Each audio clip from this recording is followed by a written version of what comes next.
All right, before I start, I know what after lunch feels like. I would like to, I'm going to go back, don't worry. This is just to wake the people up. So before we get to the talk, I'm going to give you some instructions, and I want you to be nice people, kind people, and follow exactly what I say. Is that clear? I- there's something called an energizer that we do in our classrooms as teachers and fellows. Because after lunch, most of our children have eaten so much rice, it's hard to teach them why 2 plus 2 is 4 and not a nap, right? So what I'm going to tell you right now is you will stand up at your place when I tell you to. I will do some gestures. You're going to copy it. I will make a noise. You're going to copy it. The gestures are going to repeat itself or themselves. Uh, every time the voice goes louder, the gesture goes louder. Is that clear? So if my voice is really low, the gesture is really small. Make sense? Let's do it. Everyone stand up at your place. If I see anyone sitting down, I'm going to come to your place personally and make you do this. That's what we do with our kids. All right. First gesture. Oh! Olele! Olele tikatonga. E masa masa masa. Oh, alawi. Alawe alawam. बस कर नहीं कोई हंस रहा नहीं there is a guy who's constantly trying to make a joke out of this but guess what we will not care we're going to do this again oh oh lele कर ले oh lele tika tonga e masa masa masa oh alawi alawe alawam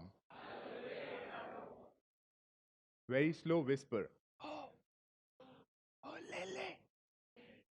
lele tika tonga e masa masa masa oh alawi alawe alawam top of your lungs oh oh lele oh lele tika tonga e masa masa masa oh alawi alawe alawam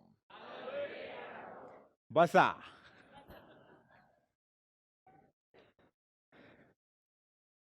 अरे remote दे रे भाई काय करतो all right no remote cool I'll tell you change now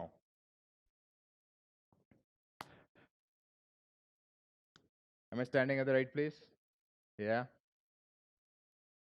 good afternoon guys now that I've woken you up I'm going to be talking about things that are comfortable uncomfortable things that would make you happy sad every time you feel an emotion, it's okay to feel it, it's okay to show it. You feel proud of something that I've done, clap. You feel that this is something that was impossible, show it. I want to see your emotions when you bring them out. We're going to be talking about creating leaders in the 21st century.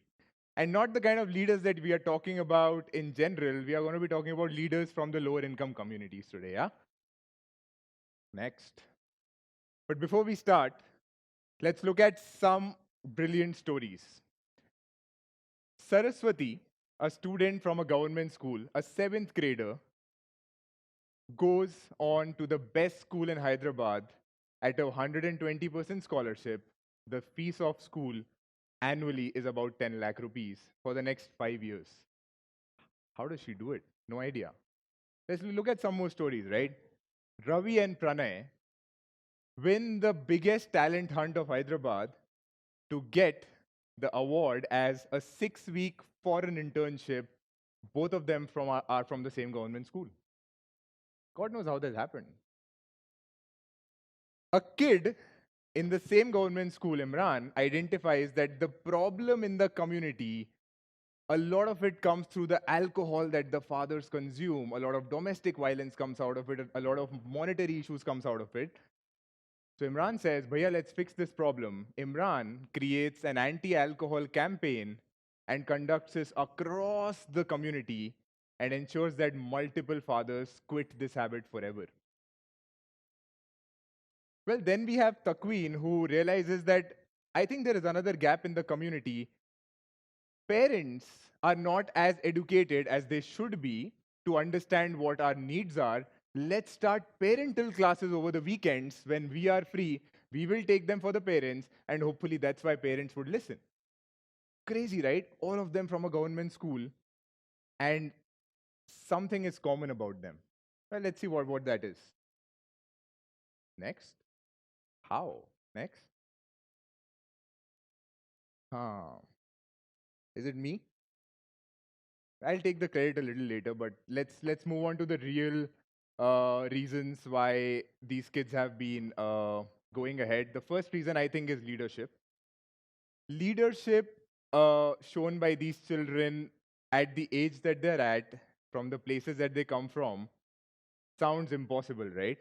The second reason is resilience. Uh, Resilience is a word that we are looking at today, and these kids embody resilience. The houses they come from, some of them don't have enough to eat. Some of them don't have the next uniform, even though it's torn completely. Some of them don't have parents to go up to and talk.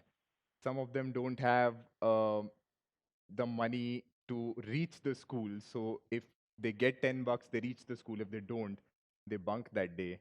A lot of these students embodied resilience, right? And the last thing was a secret ingredient that we are going to be talking about today. And no, it's not me. Yeah? Next. So the leadership that I just said, let's go to that and let's see some numbers. How many youth? Oh, I gave you the answer. It's okay. There are 35% youngsters in this country, youth, people who we define as the strength and the pillar of a country, right? People say India is going to become a superpower tomorrow because we have people such as yourselves to support it as a pillar, right? But you know how many young leaders we have in the whole country? Out of the total leadership positions, we have our number here, 0.01 young leaders. Let me guide you to the reason why. There is a reason why youth are not at the top of their leadership.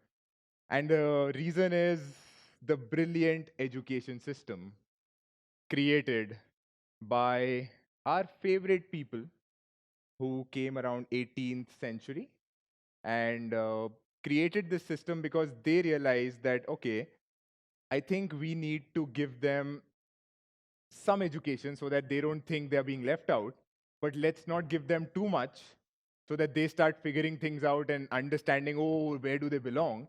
So they gave us just the right kind of education to make us clerks and bureaucrats. If you go research today, the education system in place today remains the same, and it was introduced to bring in clerks and bureaucrats to fill in the gap between the people who ruled us and the people who are being ruled, and these are in between, just trying to fill the gap. Education system has remained the same. We still do rote learning. We still learn integration and don't know where to apply it. We still learn volume, but we can't figure out how much water to drink a day. We still figure out so many things, but our rainwater still goes down to waste. We still figure out ethics, but hey, we know what happens in Delhi every time, right? Let's see what happens next, please. The other thing, resilience, the 4 5 stories that I shared, the first girl, her father runs a small dosa bandi, we call it, a small cart, sells dosa for a living. He does decently well, but he would have never thought of sending his daughter to a school like that. The other two kids who won those talent shows, one of them lost his father to drinking while I was in the school. Uh, the third kid that we speak of, I can't even tell you what she's going through right now. And resilience is their best quality, right? They make me look at my problems and make me believe that I am a fool to believe that my problems are bigger. Next. But the last ingredient is something I called Camp Diaries. Let me tell you something about Camp Diaries before we go ahead. Government conducts certain camps in the free days where they teach you things like yoga, Vedic mathematics, a few extracurricular activities, and generally the principal or the head teacher of the school gets to choose who gets to go. Can you guess the gender of the person who gets to go generally? I need to hear it. Male, right? So obvious to us. We're so proud of it. That's what happened the first time. So my girls came up to me, they're like, Bhaiya, you talk about gender equality a lot. You keep boasting about these things that girls and boys are equal and it should be amazing for both of them. But why is this happening to us? Why aren't we getting to go? I said, don't worry, next time this will happen. Next time the same camp happens, the girls don't get to go again. And when I found out, the reason was their safety concerns. There were no women teacher to escort them to the residential camp. And you can't leave girls there because someone would do something. That's our India, because of our great education system, right?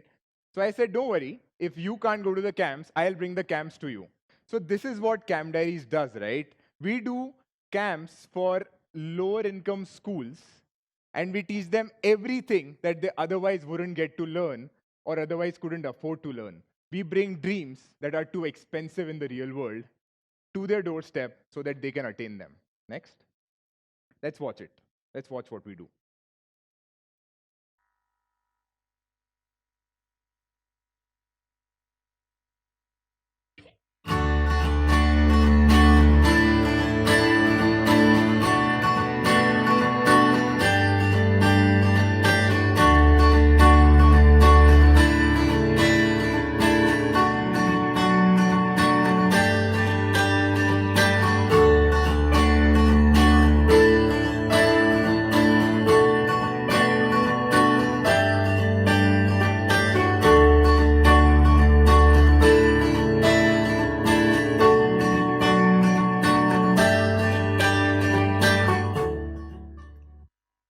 You can clap now, it's okay. I wouldn't mind that. But that's not it, right? That's not the fun part. I'll tell you what the fun part is. The first year when we were starting this, the first camp I did, there were 18 people who called me by night and said, Milind, don't worry, I'll bring the resources. You don't worry, I'll bring the food. Oh, Milind, I'm going to be there. I'll teach them this skill. I'll teach them that skill. Next morning, 7 a.m., out of 130 kids, guess how many were there? Guess? Well, zero. Guess how many volunteers were there? Zero. So resilience had to be shown. I stood there till 10 o'clock, till the first two kids showed up, hand in hand, swinging around. Oh, wow. Oh, bhaiya, you are here. Oh, we thought you won't come. I said, I thought you won't come. Cool. Now you are here. Now go wake up everyone else. Bring them here. Until then, I'll go get the volunteers. That's how Camp Diary started, right?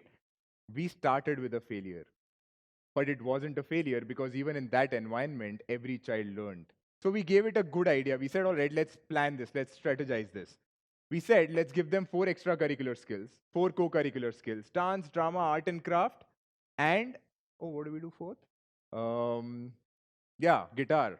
So we said, let's do these 4 skills, and then let's do public speaking, coding, brain games like Rubik's Cube, chess, and science experiments. Let's expose them to all 8 first, because they don't know what these skills are. Then, after a weekend, let's make them choose 2 extracurriculars and 2 co-curriculars.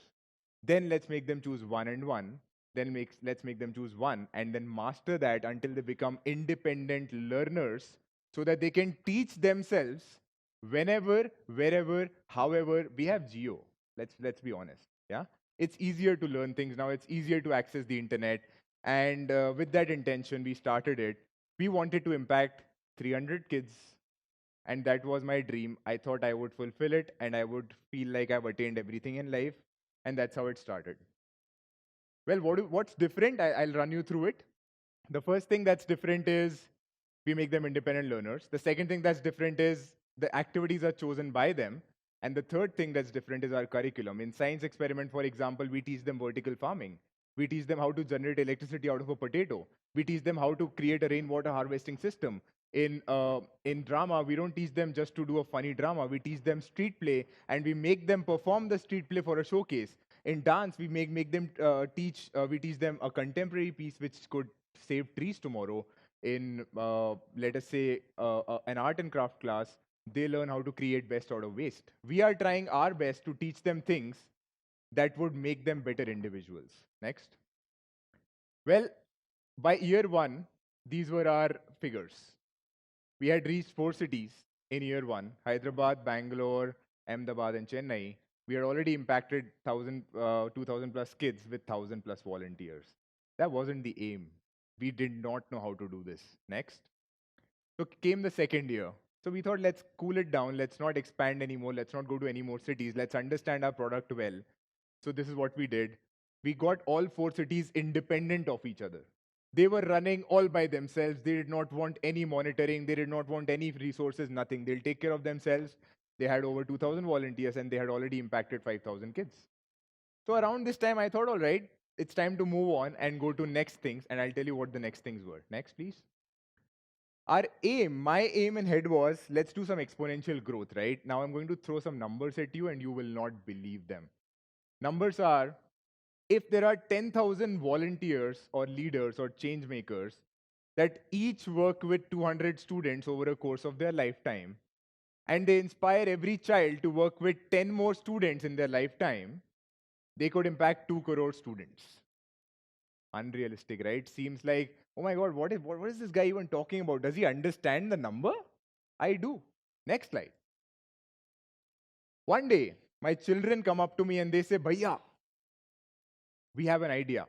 You have been doing this brilliant project, Camp Diaries, and you are trying to impact as many students as possible, but you are not reaching every child in our community, and that's unfair. I said, I know, but it's hard to reach every child because they're not in our school. So they said, okay, don't worry, we have a plan. They came up with a plan called Children's Camp Diaries. They said, we'll run it by the students, for the students, we'll figure out the resources. The first camp was executed in front of me, and I was told to reach there. And at the door, I was given 2 instructions. Instruction number 1, where click a lot of pictures, have fun. 2, do not poke your nose into our business. We understand you have been doing this for 2 years, but we'll take care of it. 6 hours later, guys, 100 other children from the lower income communities were taught by 13 student change makers. And it made me cry. The picture you see, I was literally crying while I was bending down because that's how strongly I felt about this. And till date, they've already impacted 500 students of their own. How do they do it? No idea. Next. Which is why I have a poem for you. Please volunteer. Next. Not for the money, not for the fame, not for your personal gain, not for a selfie or an award. Do it for satisfaction, your only reward. Do it if you dare to care. Do it if you want to share. Do it for there is no end to chill. Do it because if you won't, maybe no one else will. Yeah? Next. Well, let's talk about a little resilience from my story. I was initially resilient to become fat, so I thought, all right, let's eat everything in the world. And so I grew up to be a 120 kg baby and ridiculed by everyone, bullied, irritated, angry at the world. I was resilient to be a bad kid, technically. Then I was resilient to learn. So then I found some inspiration and I lost all the weight and I became a better student. Then I was resilient to do everything that was right in life. So I learned the guitar, then I learned dancing, then I learned everything possible. Then I started volunteering. And while I was volunteering, my parents told me, okay, beta, abhi time ho gaya, now go for IIMs. Right? Technically, next logical step for any IT engineer is IIMs. And that is when things changed for me. Well, I wrote CAT. I've written CAT for 5 years now, and every year I've scored 98, 99 plus percentile. I've gotten through a lot of IIMs every year, but that's not the aim. The aim was to do something that was different, which is why I went for Teach for India Fellowship, which allowed me to be in a government school for 2 years full time and make a change on the ground, understand the ground reality, and then come back and say, all right, now I'm ready to do an MBA if that's what it needs. But well, that wasn't happening. We both know that. That wasn't my goal. So then I started a school right here in Pune. Well, I didn't start it. I teach school started it. And I was the principal in the school, recruited every teacher, trained them, responsible for government relations, NGO partnerships, donor relations, did everything in 9 months. And that's when someone found me. Next. Come on, dude. Well, it was one of your own people, Kalyani, from this very college. And when you do a lot of work and when there are a lot of articles about you, someone somewhere finds you and says, this guy, maybe he's not the best, but maybe he can represent a data set. I was representing Changemakers on a show where she found me equivalent of a real hero. She took me on MTV Roadies Real Heroes last year, and it helped us. The aim of going on the show was finding more volunteers, and that's exactly what happened. Next, we were able to increase the number of students that we have impacted, and the number of students that we have impacted now are, we have moved to 9 cities now. We have over 12,000 volunteer applicants, and we have impacted 10,000 students plus, right? Last video, play it. And we are going to continue to create that.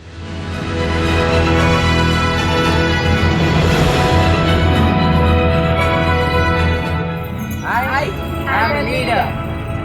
I can change the world. I am Cam Diaries. Children's Cam Diaries.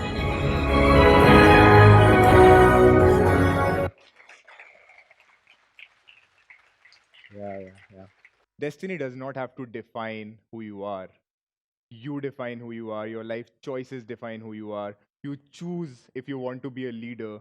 You choose if you want to be a volunteer. And if you're choosing not to be a volunteer, it's your choice to chill a little bit more. It's your choice to sleep a little bit more. It's your choice to not change the chaos that's going on in this country every day while you don't know about it and when you know about it as well.